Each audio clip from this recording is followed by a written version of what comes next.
What's up, guys? Leo here.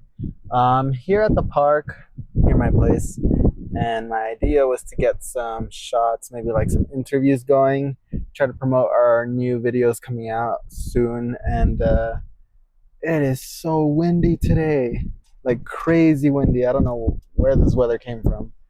So I'm just gonna throw on my rollerblades and we're gonna go see what's up, see who we can find that is willing to talk to us. I'm trying to see who looks like they'd be open to getting interviewed. What's up, guys? Leo here. I'm here with my friend. You said Jake? That's it. Nice to meet you, Jake. So we were just talking a lot about his bow staff and the arts of it and like everything that picked up over the year that you've been, right? A year? Yeah, about a year. Yeah. Nice. Yeah, he was just showing me like super quick basics, super fun. But I wanted to actually talk to him about Star Wars since we do have a couple of videos coming out. Yeah, you were telling me you're a big fan of Star Wars, right? I'm a pretty big Star Wars fan. Yeah, it's sort of like my comfort show. Like if I'm really feeling down and out, like if I put Star Wars on, then it's always a better day. I'm starting to feel that way too, honestly. Yeah. I'm only up to the second one in the originals. Yeah, and then you said second one of the prequels too, I think. No, I did watch the third one. Oh, you did all three of the prequels. That one was in theaters, which we'll have a video for that as well. But yeah, so I wanted to ask you, out of the entire Star Wars world, what's your favorite movie? It's hard because I think like the original trilogy set something really cool up as far as like what could come later.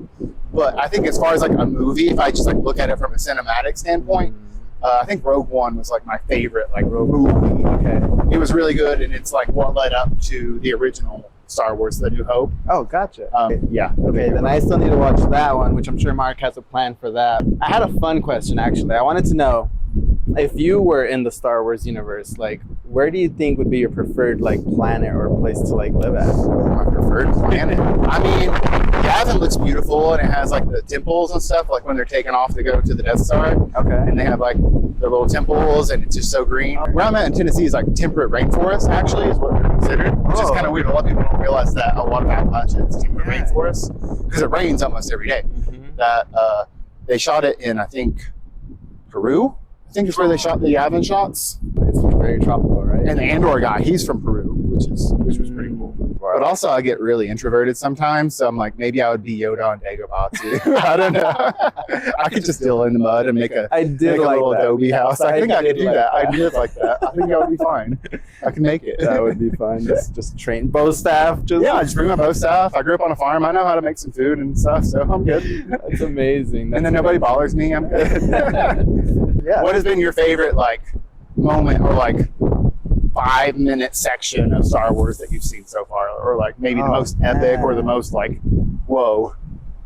That's hard. There's been a bunch. You go first. Me first? Because I'm sure you've thought about this. Ooh, probably the scene in the moon and Darth Maul steps up and he just like holds his lightsaber out and one side comes out and he waits a second and he's just like, guess what? And another one comes out and then he was a good fighter. And it's like, oh crap, this guy is serious. I will say, when it comes to like lightsaber fights and stuff and standoffs, I wasn't as impressed with like the first original trilogy. I was just like, that's funny, that's cool. Yeah. But then when the prequels, when I started watching the prequels, I was like, whoa, these are amazing fight scenes. Yeah, and I think a lot of that comes down to there were 10,000 Jedi in the prequels, and then they all died. So nobody was like carrying out the tradition.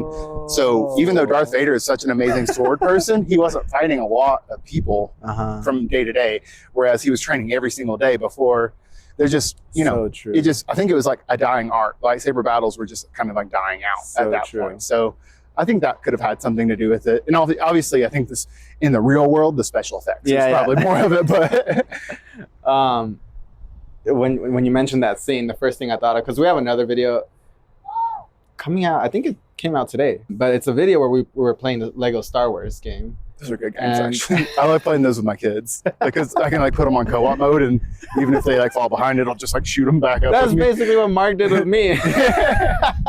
But they're fun. They're fun. They're funny, and they have a lot of funny scenes. Yeah, we saw that scene that you were just talking about, where he was fighting Darth Maul, and then like the other side came out of the lightsaber, and Obi-Wan's just like knocking onto his lightsaber. The other tries to see if it'll do. Like I didn't know they could do that. It probably have to be a Darth Maul scene. He's like slowly just growing as one of my favorite characters.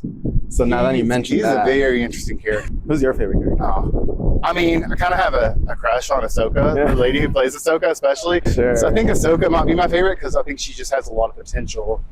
I don't know how much you've seen of her yet, but I've seen like a lot of the series, the animated one.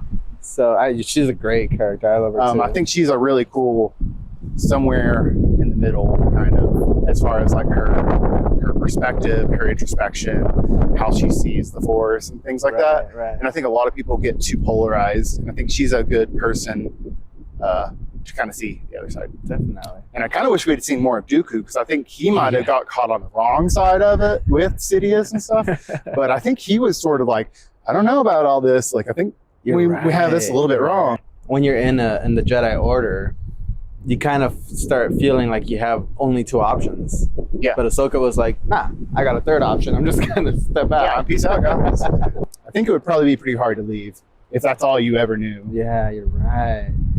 This is the kind of stuff I love about watching movies. So we did kind of go over how our reactions aren't as captivating as like someone who's way more expressive or whatever. But I do love just like being more reflective on like, what's the lesson they're trying to give us here? What are they trying to like tell us? And we can just dive deep into that whole like psychoanalyze the characters and stuff. Yeah. And it even gets even to like war tactics and stuff too, because George Lucas, and then especially with like the Clone Wars and stuff, they really studied how like platoons worked and things like that, like the units and commandos and your place in the chain of commands. And I think like they did a lot of research on that, which is very interesting to see too, how that would play out in a different universe. And then we kind of see the mirroring kind of happening in today's world even sometimes. So. Yeah. Awesome. Well, I didn't want to take up too much of your time, but I appreciate you I love taking the time to talk. You're good. Stay tuned. That's what I was going to say. Stay tuned. We got a lot of content coming out soon, so just bear with us. Peace. Subscribe.